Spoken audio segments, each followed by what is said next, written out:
अस्सलाम वालेकुम 7th class.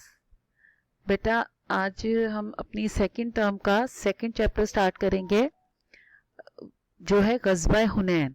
Page number है आपका 33। आपने पेंसिल्स और हाइलाइटर्स अपने हाथ में रखें। मैं आपको ऑब्जेक्टिव मार्क करवाती जाऊंगी, ठीक है।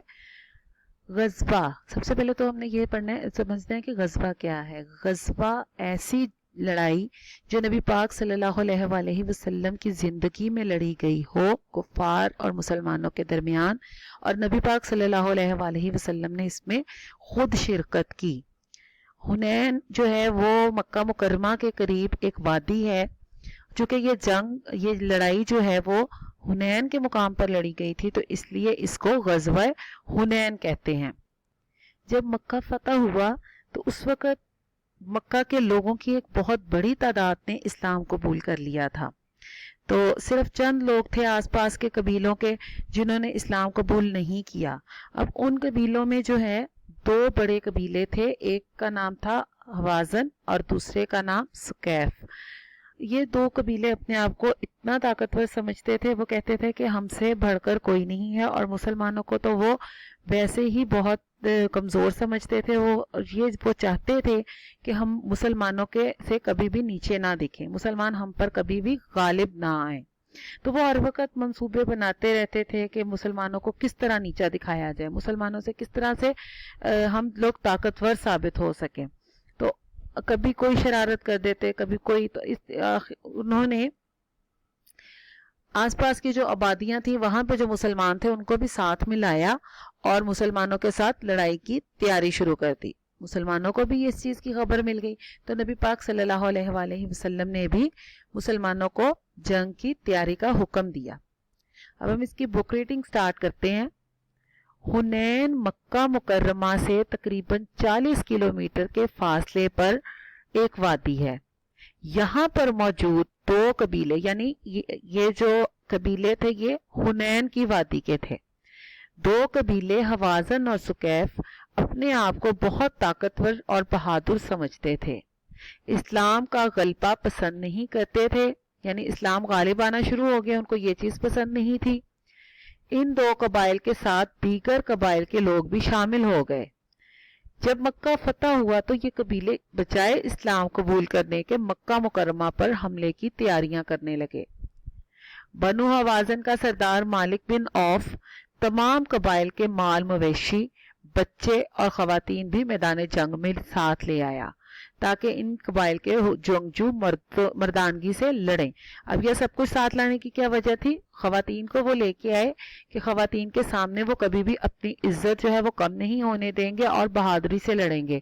तो जब खवातीन लाई तो उनके साथ बच्चों और मवेशियों को भी लाना पड़ा, तो वो सबको साथ लेकर आया कि उनके जंगजू मर्दानगी से बहादुरी से लड़ें।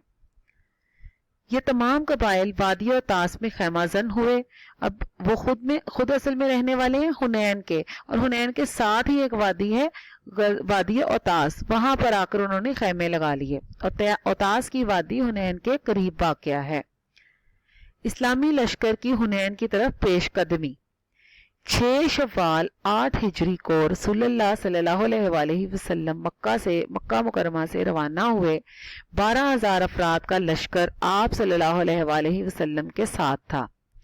10,000 वो जो फतह मक्का के लिए आप सल्लल्लाहु अलैहि वसल्लम के हमरा तशरीफ लाए, और 2,000 लोग मक्का के लोग जिनमें अक्सरियत नौ मुस्लिमों की थी।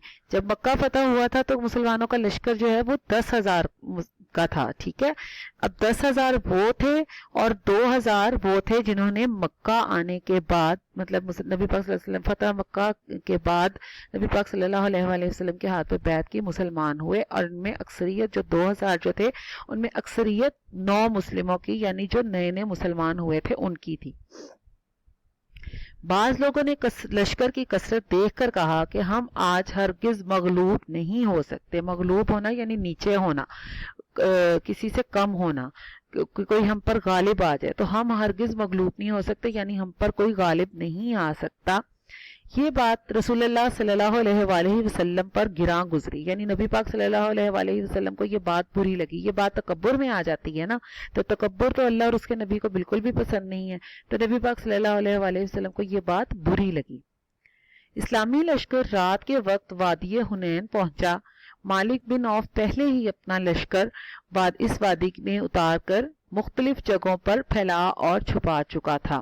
یعنی وادی حنین مسلمان بعد میں پہنچے ہیں، وہ پہلے پہنچے ہیں، اور مسلمانوں کو نہیں خبر کہ مالک بن عوف نے کیا چال چلی ہے. اس نے اپنے لشکر کے جو اس کے جنگجو تھے ان کو مختلف جگہوں پر چھپا دیا کہ ایک جگہ پر نہ سب اکٹھے ہوں اور پتہ بھی نہ چلے کہ کہاں پر کون ہے. مسلمان دشمن کی موجودگی سے بالکل بے خبر تھے.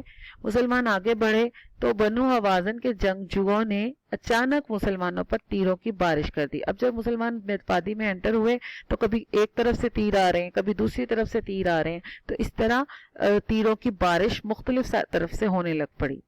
اس اچانک حملے سے مسلمان سنبھل نہ سکے. ان میں ایسی بھگدڑ مچی کہ کوئی کسی کی طرف دیکھ نہیں رہا تھا. ہر طرف افراتفری کا سما تھا. اب ظاہر ہے جب ہر طرف سے تیر آنے شروع ہو، کوئی ایک سائیڈ ہو تو انسان اس کا مقابلہ کرے، دوسری ہو اس کا مقابلہ کرے، چاروں طرف سے ہی مسلمانوں پر تیروں کی بارش ہونی شروع ہو گئی. تو مسلمان بہت زیادہ بوکھلا گئے، گھبرا گئے، اور وہ ایک ادھر ادھر بھاگنا شروع ہو گئے. کچھ کسی کو نہیں پتا تھا کہ کون کہاں پر ہے. اپنی مطلب شدید افراتفری تھی، ہر کوئی ادھر ادھر بھاگ رہا تھا. اس شدید بھگدڑ میں بھی رسول اللہ صلی اللہ علیہ وآلہ وسلم استقامت کا پہاڑ بنے رہے. استقامت کا مطلب ہے ثابت قدمی، یعنی اپنی جگہ پر وہ قائم رہے. آپ صلی اللہ علیہ وآلہ وسلم کا رخ کفار کی جانب تھا. آپ صلی اللہ علیہ وآلہ وسلم آگے بڑھتے ہوئے فرما رہے تھے، انن نبی لا کاذب انا ابن عبد المطلب، میں نبی ہوں، یہ جھوٹ نہیں، میں عبد المطلب کا بیٹا ہوں. ٹھیک ہے بیٹا، یہ آج کی ہماری بک ریڈنگ ہے. آپ کی ڈائری ہے learn book reading plus objective of page 33 غزوہ حنین. ٹھیک ہے، اب آبجیکٹو مارک کر لیجئے. 40 کلومیٹر، حوازن، سکیف، غلبہ، بنو حوازن، اوتاس، 6 شوال 8 ہجری. یہاں پہ وادی اوتاس بھی کر لیجئے. 12,000، 10,000 9 مسلموں، مغلوب،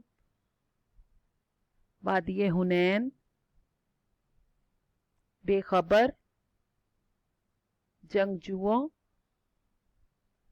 تیروں، سنبھل، بھگدڑ، افراتفری، استقامت. بیٹا اس کو بھی آپ نے یاد کرنا ہے. انن نبی لا کاذب انا ابن عبد المطلب، میں نبی ہوں، یہ جھوٹ نہیں، میں عبد المطلب کا بیٹا ہوں.